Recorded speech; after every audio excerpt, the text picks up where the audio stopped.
And we're going to turn now to the cleanup following Monday's building collapse in the Bronx today. Emergency demolition is finally getting underway to remove any of that debris that is dangling from the building. Eyewitness News reporter Anthony Carlo live in Morris Heights with more on that. Anthony. Lauren, the demolition is going on, and we're out here watching it just like many of the tenants who once lived in this building. Let's take a live look here and hang on a live picture for a second just to show you this massive crane you see there rising up next to the partially collapsed side of the building. They have been knocking down all those dangling apartments, or pieces of apartment rather, for much of this morning here. Pieces of clothing, people's personal belongings, shards of robes and other items falling down with the rubble as that crane here gets to work. And as I mentioned, tenants have been out here watching and waiting to be allowed back into the building at some point to gather their belongings.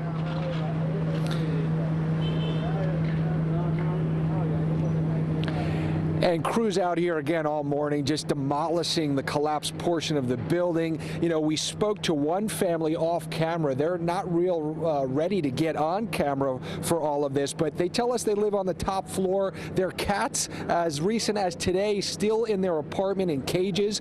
The Department of Building says structural engineers say most of the building is safe, and tenants who live in the south wing can be escorted into their apartments by the landlord's engineer to retrieve personal belongings. As this demolition work continues over the next several days, the work will temporarily pause this afternoon while residents are escorted back in to retrieve their stuff.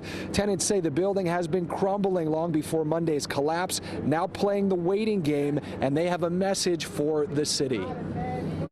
To help us out, because the city must know all the complaints that the building had, and they never do anything.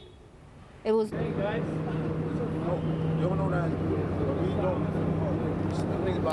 And another live look here at the active demolition work. It's quieted down just for a moment, but you can again see that big crane up there knocking the part of the collapsed building down. You know, many of these tenants tell us that they've been grateful for Red Cross and the help they're giving them, but their hotel stays expire tomorrow. They don't know where they will go after that. Meanwhile, the Bronx District Attorney's Office tells us that this is now an active investigation for them. An assistant prosecutor visited the scene to determine if there is any criminal liability that the landlords of this building will face. DOB says they have been in communication with the landlord and have told them they have to seal off the damaged portion of the building once this demolition is complete so that tenants can reoccupy the remainder of the building once it's safe and if they so choose.